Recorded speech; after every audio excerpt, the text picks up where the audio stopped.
welcome everyone who is here physically at the Institute on Religion and Democracy in Washington, D.C. Welcome to all who are watching live online, and welcome to all who will be watching this video in the future. We're hosting a very important conversation this evening regarding U.S. priorities in terms of supporting Ukraine versus supporting Taiwan, and maybe there'll be a few comments relating to the Gaza war, intermixed. We have two very well-informed, articulate people this evening. Gabe Scheinmann heads the Alexander Hamilton Society, and John Askonas from Catholic University. I'm not sure exactly what they're going to say, but I believe Gabe, based on his previous writings, will be partial to strongly supporting Ukraine, and John, based on my previous experience with his viewpoint, may be a little more skeptical on Ukraine, maybe more interested in shifting to a focus on China, but they both may surprise us. So, gentlemen, thank you so much for joining us, and each person will speak as long as they would like, but maybe 10 to 12 minutes, and then there's time to respond and plenty of time for questions, and we will conclude no later than 7:30. So do either of you have a preference in terms of who goes first? Who's older? We'll go alphabetically. So that's John Askonas. John?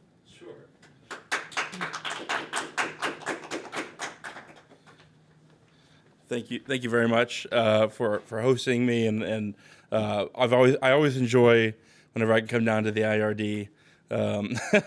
I was reading the 23rd Psalm to my son yesterday, and he says, of course, the psalmist says, "You prepare us a table for me in the presence of my enemies." So I always feel a table is well prepared here at IRD, and not that but of course I'm among friends. Although I should say that before. I'm saying that before I speak. Maybe after I speak, the feelings will have changed a little bit. I sort of assumed that I'd be coming in, given that the sort of status quo ante is a really robust. Well, I'm sure not robust enough for Gabe, but by historical standards, robust support for Ukraine, and that I would come in after the case has been made for that, and then demolish it. So I'm in the unenviable position of demolishing a position which has yet to be made. But I'll do my best anyways. The United States is in a difficult position in the 21st century. In the hubris after the end of the Cold War, many of our foreign policy assumptions went unquestioned. Many of our traditional sources of strength were frittered away, allowed to wane, and we have a foreign policy elite who is completely unprepared for the difficult questions of statesmanship in an actually competitive, some may even say multipolar era of global competition. And all of these foibles are fully on display in regards to our policy with Ukraine. Now, I am not among those who say that we have no interest in Europe or no interest in Ukraine. I fully support the sovereignty and independence of the Ukrainian people. By background and training, I'm a Russianist. I was into Russia way before it was cool. I was working. I had for years had already been working on Russia when Mitt Romney described them as our chief geopolitical foe and was sort of mocked for this by President Barack Obama in 2012 in the debate. And of course, Romney was correct. He was correct then. He's correct today. That in terms of a foreign adversary that has an aim of specifically disrupting America's foreign policy ambitions, our relationships with our allies. Certainly, Russia. This is central to Russia's foreign policy. And I supported, and I think it was the right thing to do, that we supported Ukraine in the lead up to the Russian invasion in every way that we could. In some ways, more so than the Ukrainian government was interested in dealing with reality. Certainly more than anyone in Europe was. As we now know, even in October and November of 2021, as soon as our intelligence analysts had correctly ascertained that an invasion had been decided on or was a highly likely course of action. So I have no problem with that. But my interest in Ukraine is not an unlimited interest in Ukrainian sovereignty and independence.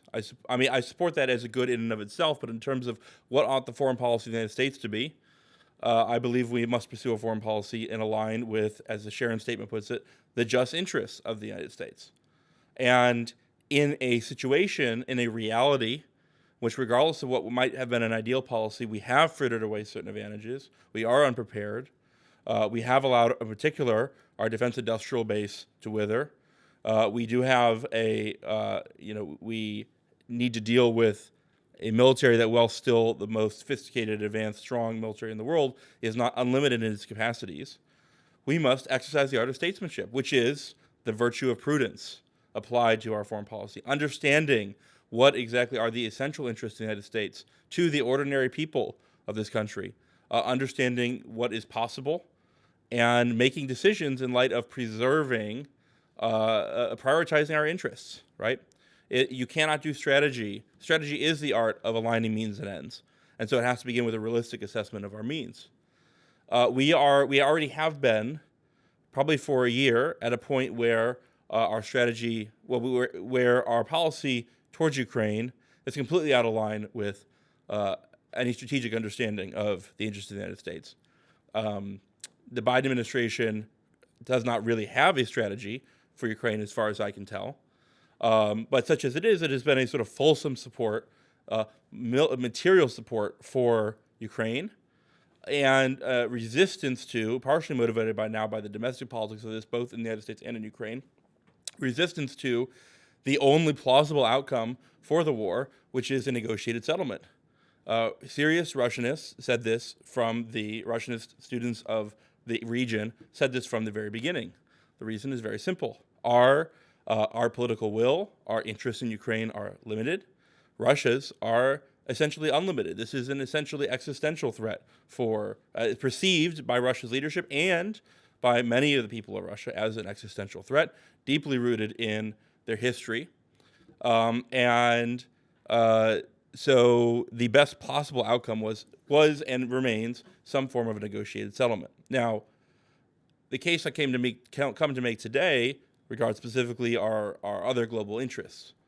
So the particular issue is that our defense industrial base, and maybe more importantly, although much more difficult to quantify and prove, the political will and senior attention of the foreign policy bureaucracy, the State Department, the Defense Department, National Security Council, the President, the White House, Congress, does not permit us to treat all of our interests equally. Already we have seen that for instance, the 115 millimeter artillery shells, this is not an advanced product, this is essentially a commodity, are being stretched thin. Prices for them have gone up 4 or 5 fold since in the last year. And we even, unfortunately, made the mistake, and people at the time called it a mistake, in January of shipping 300,000 of these shells from our forward deployed reserves in Israel to support the Ukrainian war effort. And when the war in Gaza started, the Israelis wanted to know where the artillery that they needed to defend their vital interests, and I would argue a much more senior interest of the United States is defending the sovereignty and the continued existence of the state of Israel. We left our allies hanging, and we have had to now scramble to move shells from the United States, from our own strategic reserves, to Israel to assist them in protecting their own sovereignty, independence, and the existence of the Jewish homeland. Now, it is true that what is needed for the defense of Taiwan and deterrence in Taiwan are not exactly the same material items. So, for instance, 115 shells are probably less important for Taiwan than they are for Ukraine or for Israel or a number of other contingencies. But certain items are shared, and the supply chain for those items, like Javelin missiles, is quite limited. And despite a lot of jaw about restoring the defense industrial base, very little meaningful action has occurred to shore up our ability to produce, to rebuild the arsenal of democracy. Right now, so that's the first part. We cannot defend all of our interests equally. An unlimited, blank check approach to handling Ukraine, is not going to work. If you look at attrition rates, in particular amongst Ukraine's own soldiers, things are quite grim.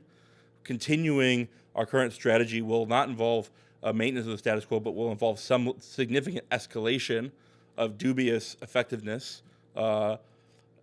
So there's a material limitation, but also maybe more important for this argument, it is not clear that, in fact, I think there's strong arguments to be made that maintaining or enhancing our defense of Ukraine does not enhance our deterrence of China from acting on its long established ambitions to enfold Taiwan back into the People's Republic of China, but actually harms our deterrence. Now, some argue, maybe Gabe will argue, that allowing any show of our will, in this case in Ukraine, to falter invites escalation by our geopolitical adversaries.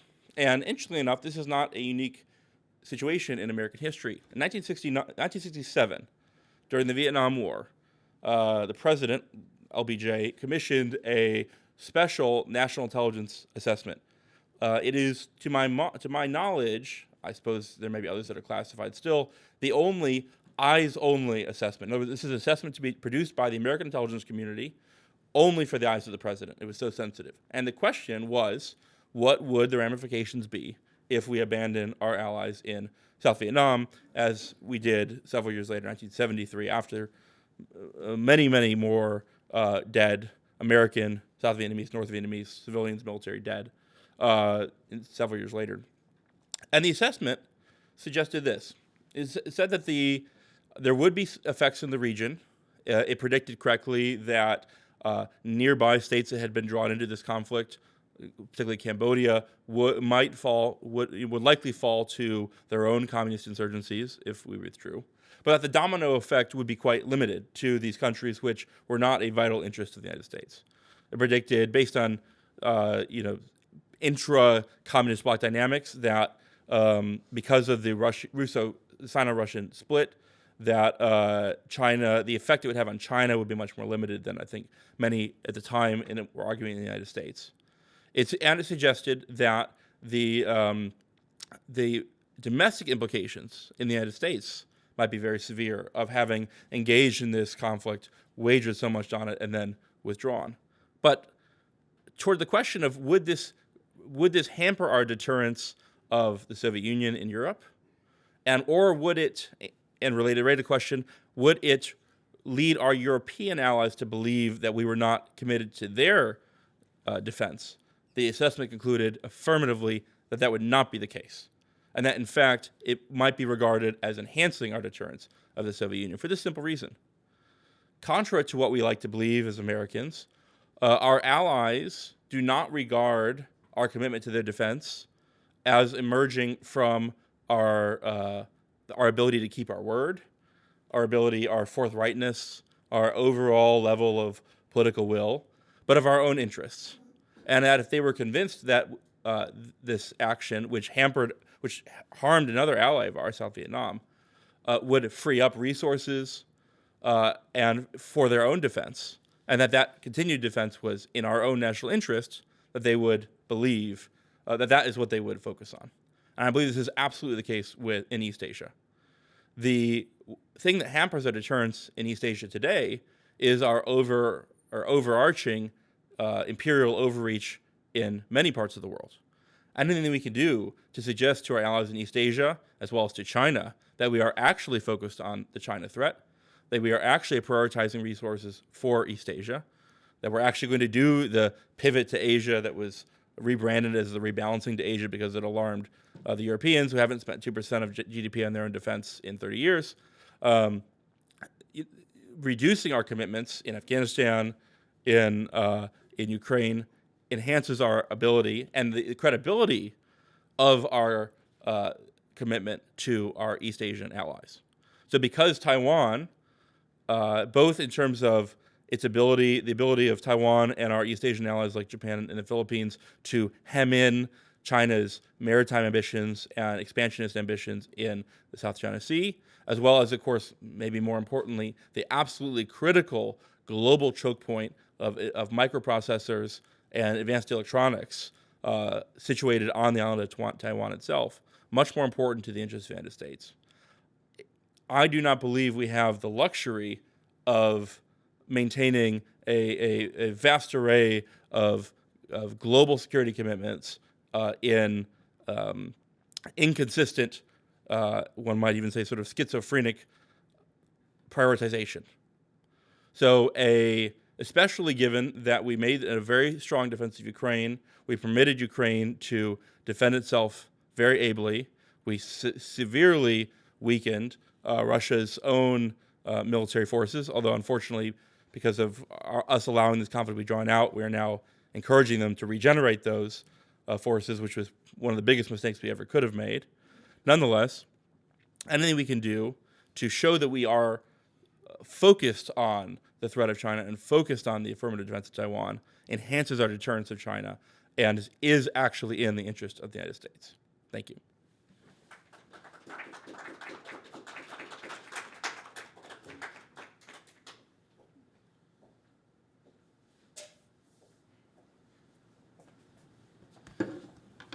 I have a glass of wine here, and I hope no one is going to judge that my arguments are impaired by such a thing, and so you can judge them on their own merits. Thank you to the IRD. Thanks to Mark. Thank you to John, obviously, for being willing to do this. My organization cares quite a lot about debate, and I think we don't have enough of it. And I think also that what we find is that when people do debate, the positions are actually not as straw man or extreme as people think.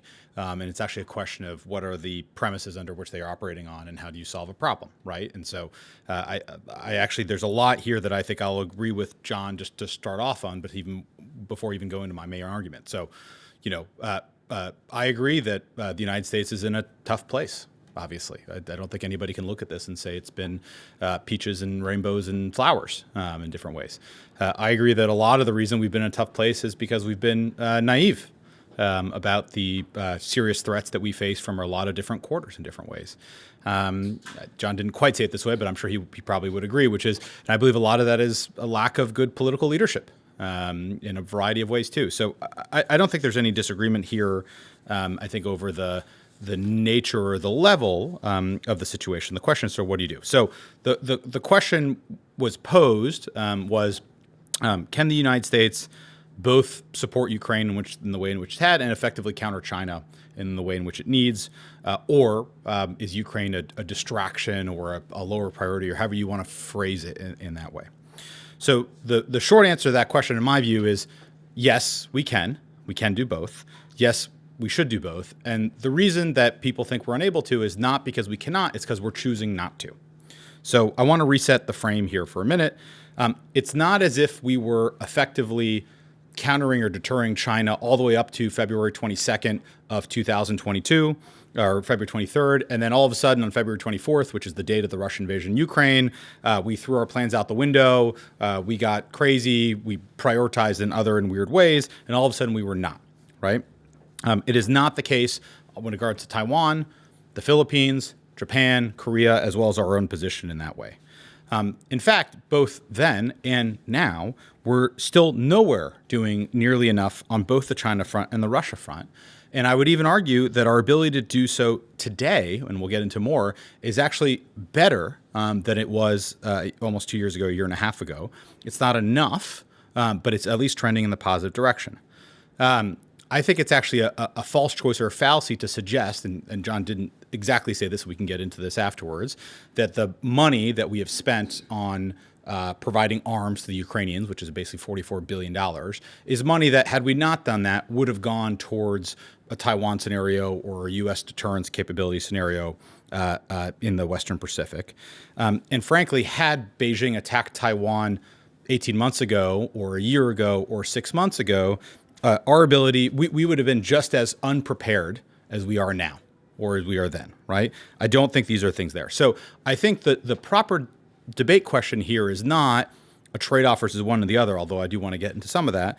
The proper debate question is for those who are opposing supporting Ukraine or opposing supporting Ukraine victory over Russia in the name of resource constraints or prioritization or strategy. There are many who, this is not John's position, there are many who oppose supporting Ukraine for a number of other reasons that are not resource or strategy related.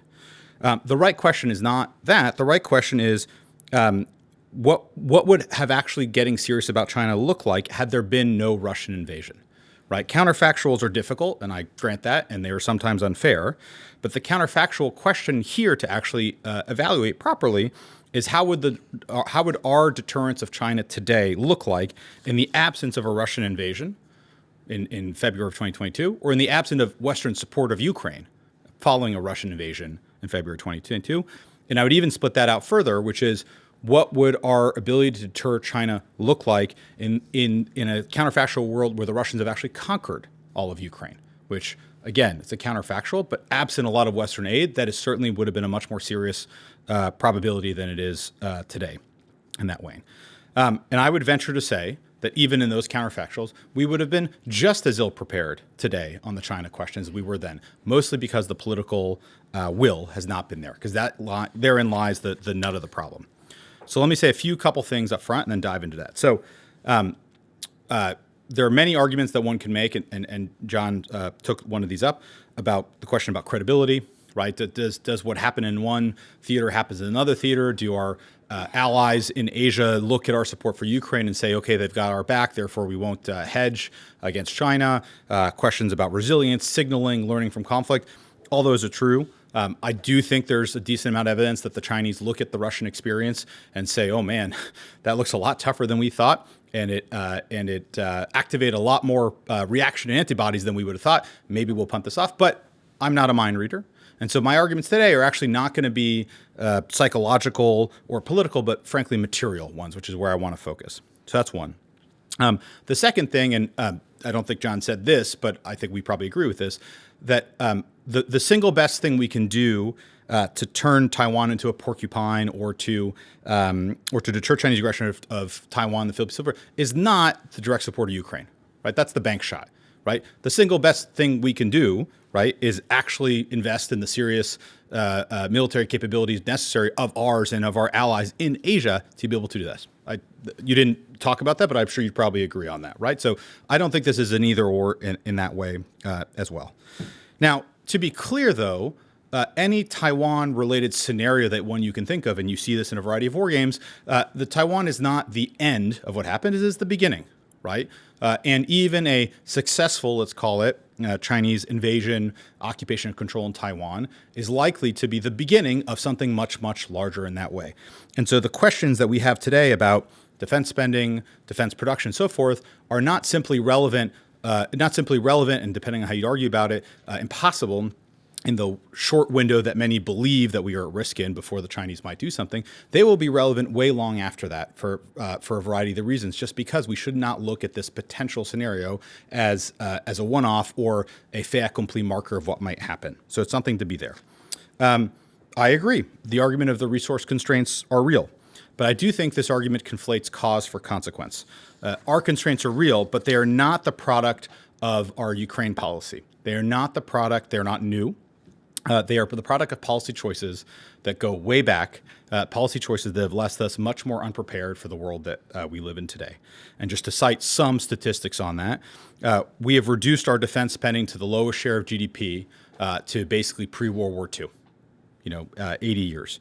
At the same time that both the Russians and the Chinese have embarked in the largest military modernization and expansion programs that we have seen since the Cold War. When the Berlin Wall stood, the U.S. was spending roughly 26% of federal spending on defense. Today, we are at less than half of that, right? So what's the old adage? Show me a budget, I'll tell you what your priorities are. We have just not actually thought that our military capability is actually a priority. And I would add that despite some of the debate and shenanigans going on in Congress, the Biden administration's proposals for 3 years running, when you look out over 10 years, have all talked about cutting defense spending, not about increasing. And the increases that you have seen, maybe a little differently this year, although it's still technically an increase, are mostly because of the Republican Congress, sometimes even from the minority, trying to kind of get them to wake up in that way. We have seen declining demand in this. There's no money for it. Therefore, the industry says, well, what are we going to do? Over the course of 35 years, What was once 50 primary defense contractors, there's now 5. 3 decades ago, to use one example, the missiles and munitions sector had 30 contractors working directly with the U.S. government. Today, there are only 7. The decline in our industrial production is real in a lot of different ways. We source our ammunition only from 6 places. The only plant that produces tanks, there's only one plant that produces tanks, and it was nearly closed a few years ago. What Congress has set, and even the administration said, it's supposed to be our naval shipbuilding capacity. We are continuously under, not even able to do that, right? These all problems are real, right? And they've existed long before Ukraine. They have nothing to do with our support for Ukraine. And I think, sadly, unless there is a serious wake-up call, they will continue to do for Ukraine. Now, what's the nut of the argument here that I'm making? So the first is a little bit on the trade-off. So I think John alluded to this, which is a war in the Pacific and a war in Ukraine, at the end of the day, are fundamentally different theaters that require fundamentally different assets that are likely to be fought in fundamentally different ways, right? So, Pacific, it's naval assets and launch platforms and so on and so forth. Not really a big deal, and certainly not what we're providing to the Ukrainians in any ways. A lot of the ammunition you cited one, but even some of the shorter range artillery or precision target system, maybe they are relevant if the Chinese are ashore in Taiwan, but we've got much bigger problems if that is the case. They can't even reach across the Taiwan Strait in terms of distance in that way. Now, that doesn't mean, and I agree with John, that doesn't mean that there are some systems that could be useful in both theaters, depending on the scenario, or that second, third, or fourth tier supply chains that feed into systems have overlap in that ways, and that does matter.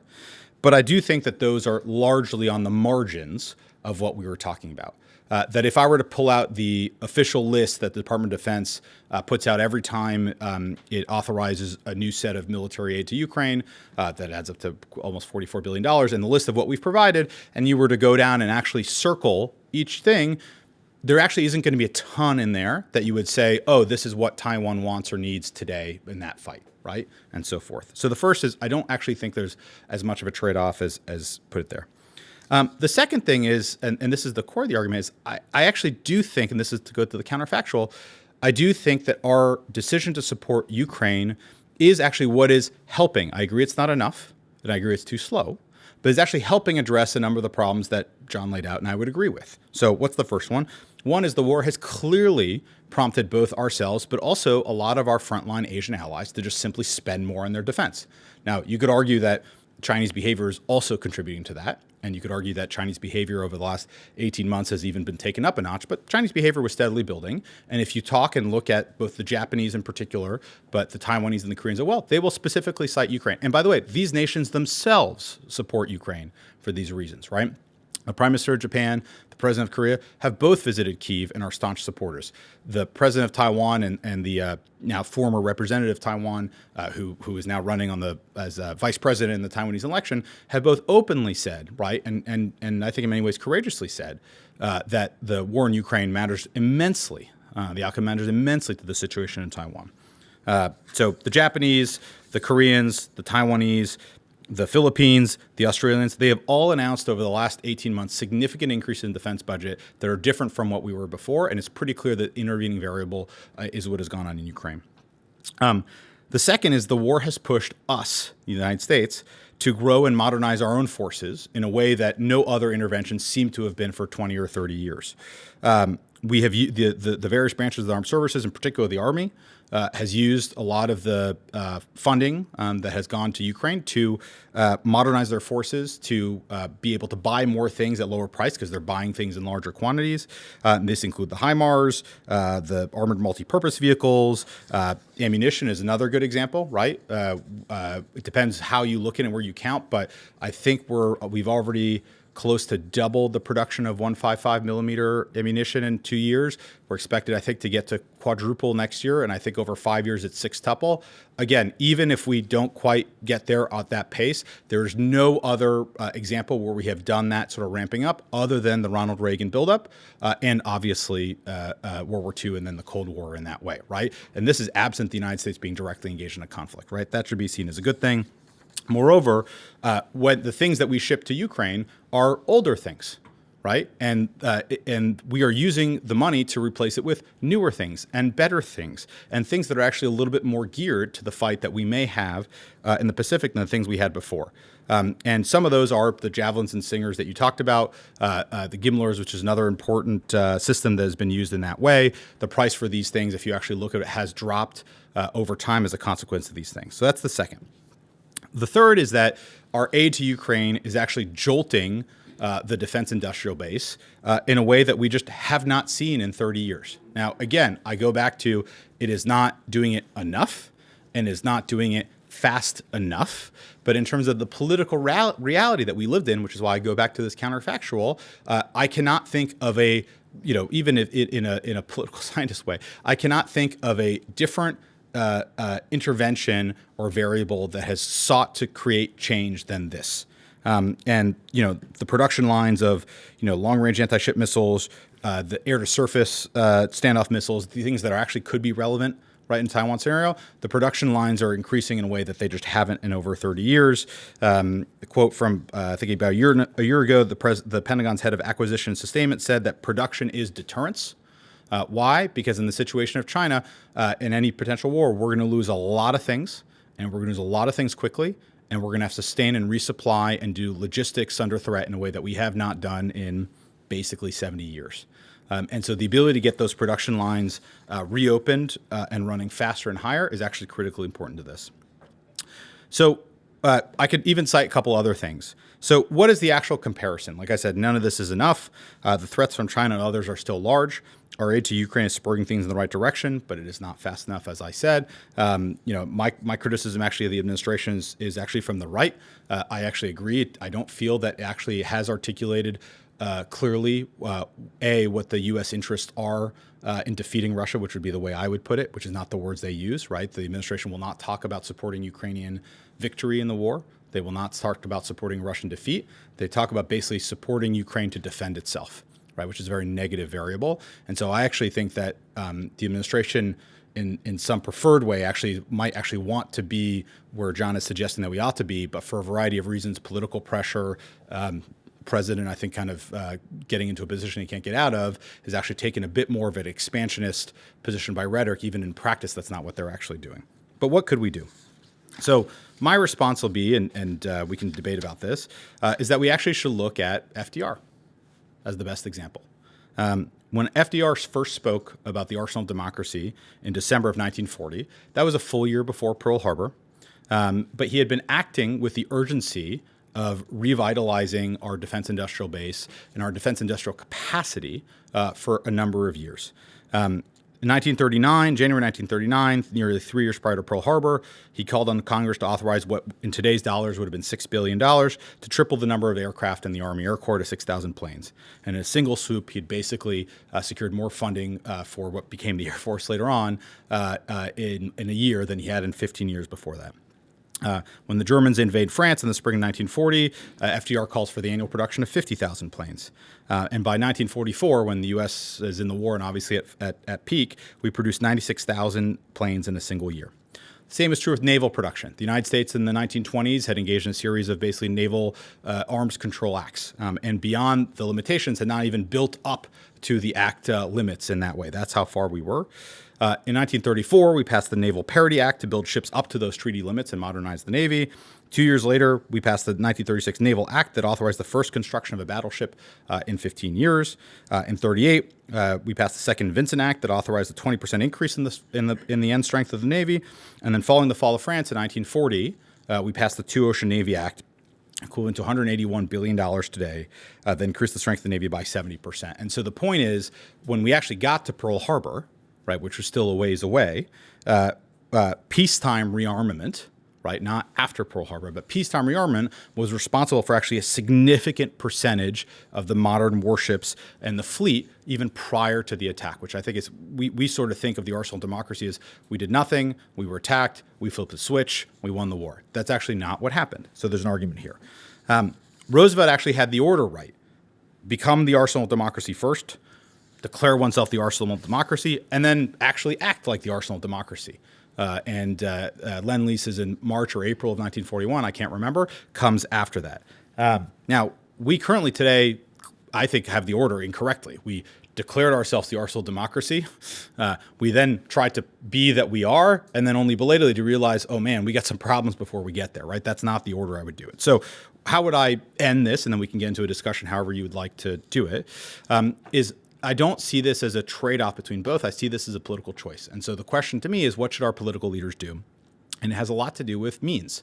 I think John phrased it well when he said we have an ends means gap. I agree. I think John's position is we therefore need to reduce or narrow or prioritize our ends. And my argument is we need to grow our means. And our means have actually been at historical lows. So what does that mean by that? So the first is we got to spend more. And we got to spend a lot more on defense. Defense spending, as I said, is both a percentage of U.S. GDP or the federal budget are at near century-long lows.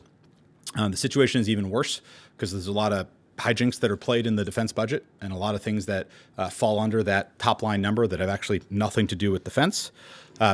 Even increasing defense spending, the top line in the budget, to Cold War level like numbers would actually mean a doubling of the defense budget, just in pure raw. That's how far away we are. And so if you think the situation today is perilous enough, more perilous, equally perilous to the Cold War, however you want to phrase it, then, and I'm not saying it's purely a military competition, although that is the core of what is going on here, then maybe we should look at increasing the means in that way.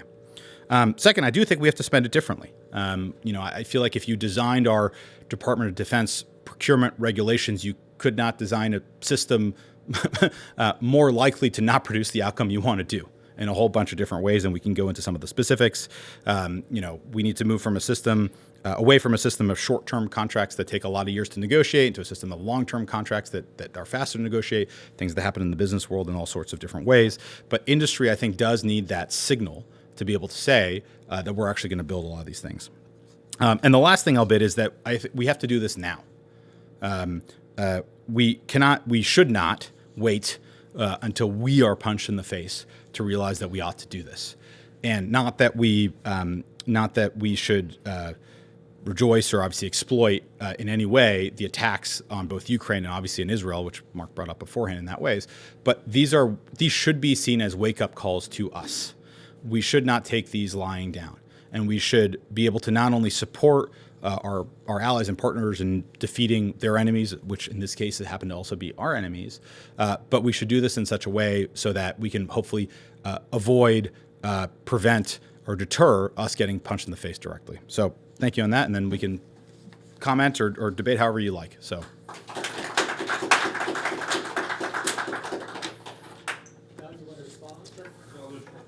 Short response, and then maybe Gabe will have another short response so we can do questions or whatever. So I agree with a lot of what Gabe has said, especially the parts where he agreed with me. I agree with those parts the most. And I think it's important to realize that the counterfactual in which the United States does nothing to help Ukraine, Russia conquers Ukraine, does a regime change in Ukraine, that is a scenario which is substantially worse than the United States, including for our deterrence of China. I think there's no disagreement there.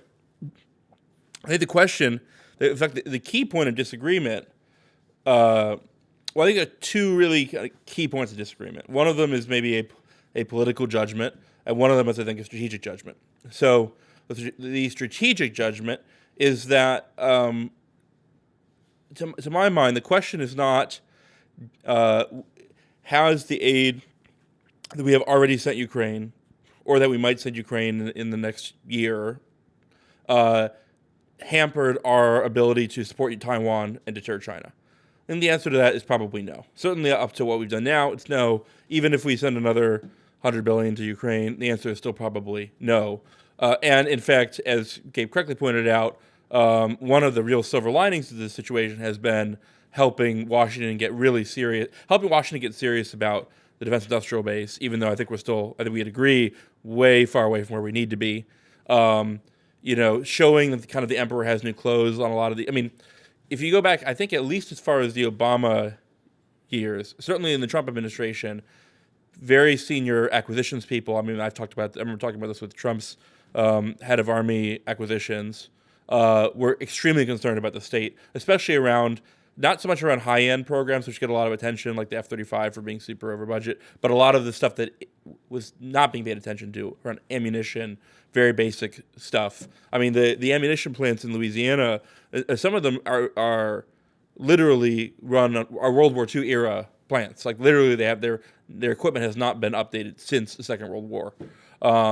So it's good that we're paying attention to this, and maybe making some changes in this. Although I think Gabe and I both agree not yet enough. So, but I think the key point of strategic disagreement is what is going to happen in the next 2 or 3 years. I do not think it is. I think it is foolish. I think it is very dangerously foolish to think that what will happen next will be a kind of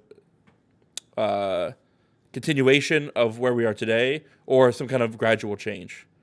You know, in the first 2 years of the First World, I think we need to look not only at the Second World War, but the First World War. It's hard for us to remember now, but the first 2 years of the First World War were not perceived as a great war. They were not perceived as the war to end all wars. It was a conflict between European great powers that was starting to get a little bit hairy, a little bit out of hand. Right, in 1914, you still have the Christmas truce, the Christmas peace, where the Germans and the British soldiers took a break on Christmas Eve. You still have a high degree of enthusiasm at home. You still have tactically many of the same tactics and weapon systems, et cetera, in play that coming into the war, right? But by 1916, particularly, both sides are starting to get desperate, and in their desperation are willing to take radical action to change the circumstances in the war, right? There is no scenario in which Russia accepts defeat with equanimity. There's simply no scenario. The Russian leadership absolutely prefers to escalate the war in any number of ways before accepting any kind of defeat. In fact, there is no accepting defeat, because it would be the end of the Russian regime as we know it. And I think that the people that think that the Putin regime is just about the brink of collapsing are also completely kidding themselves in any number of ways. And so continuing to support and grow, our commitments in Ukraine will only grow. And continuing to support that absent some kind of negotiated settlement is to invite unexpected escalation. And this gets to, so while our support for Ukraine so far has not necessarily been strategically damaging, continuing to support Ukraine means supporting escalation, and that escalation has the potential to in kind of military parlance, to fix significant American resources in place. So one thing Gabe and I haven't talked about at all tonight are U.S. troop commitments. Now, we do not have forces substantially engaged in fighting in Ukraine, but we do have significant troop commitments in neighboring countries supporting the logistics of the war effort, but also supporting training Ukrainian forces, but also as a kind of security blanket for some of our European allies, right?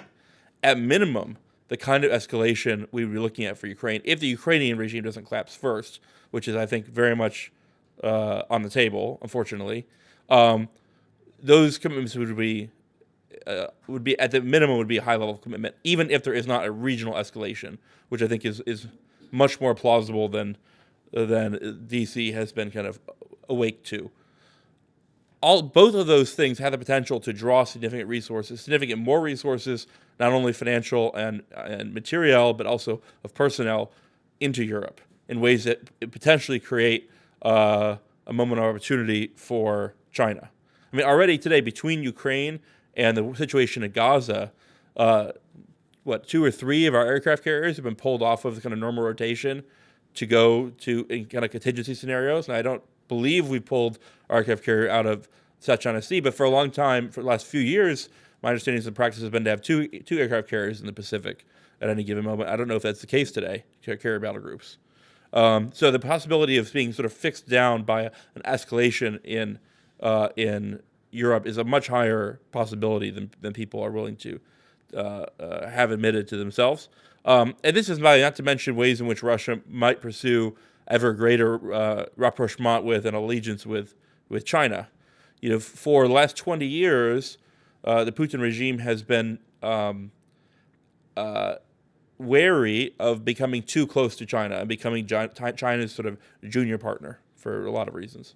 They've given up that ambition. I think they've been forced by the situation even so far to accept being kind of China's junior partner, to engage in significant resource sharing with, and the level of trade between Russia and China has skyrocketed since the war in Ukraine.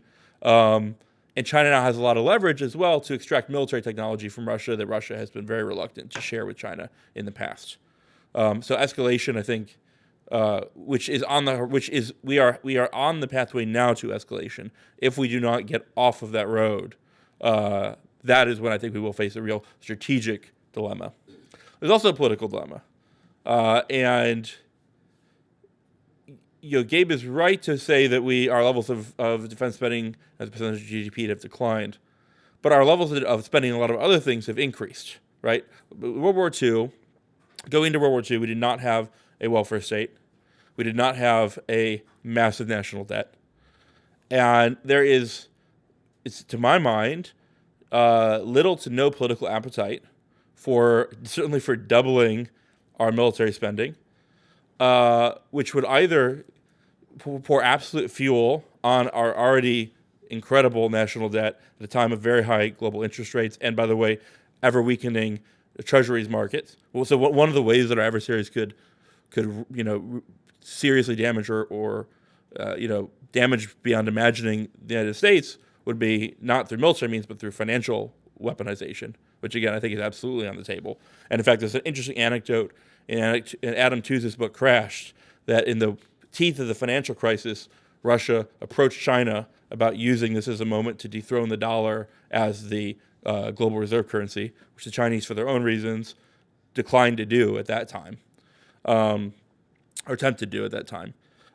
Or the alternative, which would be entitlement cuts, to such like a radical restructuring of our entitlement commitments, so as to make room in the national budget for this massive increase in defense spending. So maybe this falls under the category of we lack the will to do this, but I think this, if we aren't going to engage in fantasy, we have to at least deal with the political realities of the kinds of spending that Gabe is calling for. So absent that level of political, if I had to make a positive proposal, it would be this: that we pursue a negotiated settlement with Russia. One that is, it would be a costly compromise, right? Ukraine is not in a position to recover, certainly Crimea, probably not the Donbass. Any settlement will probably come with some form of both neutrality for Ukraine and even mutual disarmament, although we forget that we had a treaty of mutual disarmament of conventional arms called the Conventional Forces in Europe Treaty that took Europe from being the most militarized to the least militarized continent in the span of a decade. And then the United States, principally, I would argue, is responsible for allowing that treaty to decline and fail in the 2000s. That's a longer story. But this was not being unprecedented. In fact, that treaty was negotiated by Ronald Reagan. So a negotiated settlement, and then a serious recommitment and rebalancing of our forces, principally through cutting the spending in the Army and doubling down on spending for the Navy and the Air Force in pursuit of serious military deterrence in East Asia. So thank you.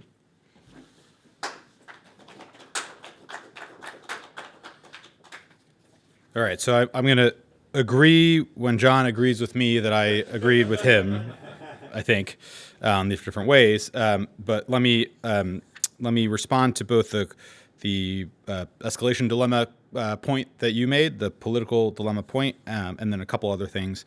But I will just point out for the audience in that how you opened, which is I think you said basically it's like, I agree, we would be very basically in the same place on Taiwan, even absent the question about Ukraine. And I agree to date, and I think you said likely even if we did $100 billion in military aid for the next year, we still would be in very much the same situation. And so I think on the fundamental question of is there a trade-off, a sharp trade-off either at the moment, in the past, or in the near future, I think you answered the question basically there isn't, is the way I understood it. So I will take that as a victory on my end before going into further points. So on the escalation question, so again, the concern obviously about Russia being unwilling to accept defeat on any capacity because it threatens the survival of the regime, and therefore the regime is willing to do anything to be able to forestall that. It's a real one. It's a very possible one. I don't think we have any way of really knowing or measuring it. But again, I don't think, and if it went in that direction, what would that lead the United States to be forced to respond to in a variety of ways that John lays out is a serious one and would be a very, very costly one. Now, I would add that embedded in that, therefore says that actually we care quite a lot about Europe as a consequence, because if we didn't really care about Europe, then the cost of Putin escalating in Europe wouldn't actually matter to us all that much in that way. And there are a number of voices out there on this debate that basically say, well, Europe matters less to us because Asia is a bigger economy, because China is a bigger threat, and so forth. And so Russia could certainly escalate in other ways, although the scenarios that most people think of are Europe-based NATO questions, among other things. And so, again, the assumption embedded in that, and happy to give you a chance to respond when I'm done on that, is that actually Europe matters quite a lot, right? And so then we get into the discussion of, okay, well, how do we prioritize in different things? But the question of comparing that scenario is I go back to the original scenario of what happened if we had either not supported Ukraine at all, or, right, if we end our support for Ukraine today, which fundamentally, if the Congress does not pass some sort of military aid bill, de facto, that is what is happening and going to happen. And if it cannot pass it now, it is unlikely, absent some other lightning bolt, to do that in the next year in that way. And so the question is, would the cost to the United States about quote unquote being tied down in both military aid as well as U.S. forces on the continent be higher or lower in a scenario where the Russians have actually taken over all of Ukraine and now are threatening a whole bevy of NATO members in that way, or a scenario where the Russians are on the verge of being defeated and they go, Mad Max, and that way. And I actually think it's the former, not the latter, although these are hypotheticals and we can have debate about that. But it's not the current status quo versus something much more. We're at a point where we're diverging in two very, very different directions in that way. So that's one thing on the escalation bit. I would obviously add that even though maybe the scenario today from the Russian perspective is better than it was a year ago, let's call it, on the battlefield, they feel like they've weathered the charge, the political situation turning a little bit in their situation. But, even a year ago, even when things looked worse, they were not escalating. They've continuously made various escalation threats. They have more or less not executed on any of them. The escalation fears that the Biden administration has had, which is why you've seen this drip, drip, drip of weapon system. We can't do that, or the continued restraints that we, the United States, put on the Ukrainians as to how and where they use some of the systems we put in, are all due mostly out of fear of Russian escalation. And again, we now have 2 years of data, and that hasn't happened thus far. And so I think on the point of escalation, it's an open question, but I think you got to compare it to the possible other scenario in that way. The other point I would add to the on negotiated settlement question is, first of all, we don't have any evidence that the Russians are actually at all interested in this. They have not really made it serious. Their demands are still the entirety of Ukraine. The demands were made up in the first place even before the war. So it's very difficult to see them in that way get there. So that's one. You need two to tango even if you go that far. Second is the 2014 Russian invasion of some of the eastern sections of Ukraine and Crimea is a perfect example why a political settlement or a negotiated settlement doesn't necessarily going to last. There was a process, basically. It was kind of silly for a whole bunch of different reasons, but there was a process where the Ukrainians had de facto, without saying it, basically said there's nothing we can really do about this in that way. And yet, despite that, 8 years later, the Russians launch an even larger invasion that way. So even if one were to arrive at a negotiated settlement, whatever that looks like today, which I don't think is actually possible, what's to say that in a year, 2 years, 5 years, whatever, the Russians will just rip it up? And that goes to the third point, which is, on this point, which is, I don't think there's a situation where a negotiated settlement, whatever that would look like, would it lead the United States to say, okay, now we could end military aid to Ukraine, we can withdraw the U.S. forces that we had surged to the European theater to do a variety of things that you're talking about, tripwire, security blanket, logistics support, et cetera. Maybe we can even withdraw further the pre-existing U.S. forces in the theater. It's going to be the opposite, because the only way a negotiated settlement could survive, if at all, is if the Russians say, we are not going to try this a third time, which is that Ukraine has to be a much better armed and much more significant ability to actually deter a further Russian invasion in the conflict. And we, during the Cold War, is a perfect example. We have a long history that even at times where there are quasi-negotiated conflict, this does not allow us to take our ball and go home. Korea is a perfect example of that, right? The reason we have troops in Korea and significant presence goes back that in this case, we directly got involved, obviously. There was a negotiated settlement, if you want to call it that. And yet, in order to deter that the Kim regime didn't try this again, we had to maintain and still do a significant presence on the Korean Peninsula in all that way. So I'm not even sure once you walk all that back, it actually addresses the question about resource constraints and prioritization at its core, which is what we're talking about here. On the political side, I go back and forth on your point about do we have political will or not, right? I could look at revealed preferences and say, well, clearly the way we're behaving, we have not, right? I could also look and say, is there an appetite? Well, in the Republican field, even a candidate that has espoused not only for resource reasons, but sort of basically said that like Zelensky is a Nazi or some ridiculous things. This is Vivek Ramaswamy, has actually called for he's opposed to supporting Ukraine not for resource constraint reasons, but it seems like for a variety of other reasons, has actually called for a defense budget that is at least a 5% floor of GDP. Like that's his campaign platform, right? And if you actually do the math on that, that is a not quite doubling, but basically a 70% increase on where we are today. Governor Ron DeSantis, right, who his position, I think, on Ukraine has been nuanced, if I were to be diplomatic about it, into different ways, right? He has called for a significant increase in the amount of ships that we ought to build and deploy. And he hasn't put out a budget number. But again, if you do the math on that, that is a significant increase in the defense budget, no matter how you cut it. There are a couple candidates who have since dropped out of the race on the Republican side that have also called for significant increases. So there's a there. And I go back to former President Trump. Did the defense budget increases that we saw the Trump administrations, were they game changing in this way? No. A lot of it was what some people might call filling the potholes left by other things, having to do with readiness and some modernization in a different way.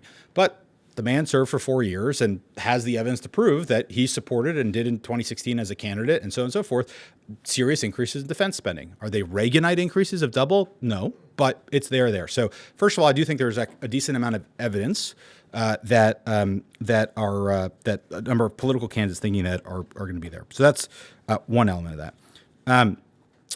On the question of comparing it to kind of entitlement problems, we have a serious entitlement problem. What I wish is that first the candidates and other political leaders would get on board and say, we have to address the entitlement problem because we have a runaway spending situation that we can't solve, as opposed to hiding behind it to then say, well, we can't do anything about defense. Right. But I think the first step is saying, do we actually agree there's an entitlement problem? Because I think we're actually in a situation now where people use that as an excuse. And then you actually ask them, it's like, OK, so do you believe in some combination of raising the retirement age or reducing benefits or some other, whatever the grab bag is? They won't actually answer that question. Right. So, again, I feel that sometimes, I'm not saying John did this, I'm saying our political leadership will use this as a excuse to not do the first thing. But when you say, OK, let's actually tackle this thing first, if that's the way you want to do it, they shrink from that as well. So is that more evidence of lack of political will, or is that evidence of the fact that those people in particular don't care about the issue? You could read it either way.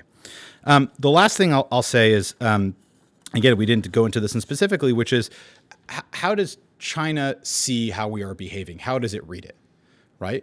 And I just don't think it's the case that when we lost the war in Afghanistan and withdrew our forces entirely, the Chinese said to themselves, oh, crap, the Americans are really getting serious now about China, that they recognize that this is a tertiary or quaternary or whatever, I don't even know my vocabulary anymore, interest. They have gotten serious about prioritization. They've recognized this is a sucker resource. They get stuck. Oh, man, now we're going to get serious, right? I don't think they would see if we were to cut off aid to Ukraine and say, oh, crap, now the Americans are getting serious about China again. They would look at both of these things and they see them as American retreat. They see it as a lack of American will. They see it as a lack of American capacity. They see it as a lack of American patience. They see it as their partner won the war, right? And so even if you go into this sort of realpolitik, right? China's ally is Pakistan. Pakistan worked with the Taliban. The Taliban taking Afghanistan is good for China. China's ally, however you want to phrase it, is the Russians. The Russians winning the war is good for China. So even if you put aside again, I have not used the democracy, autocracy frame at all tonight, right? I don't think that's the right one, although there's obviously elements of that in terms of defending the Western world for sure, or even the credibility one. I'm just saying, even if you look at it from their lens, I don't think they read our support for Ukraine as great. The Americans are sinking all their stuff into it. I think they see it as like, oh man, the Russians might lose here, and that's going to be problematic for us in different ways. So anyways, but I don't know how you want to engage further. We could ask each other questions or take questions from the audience. So.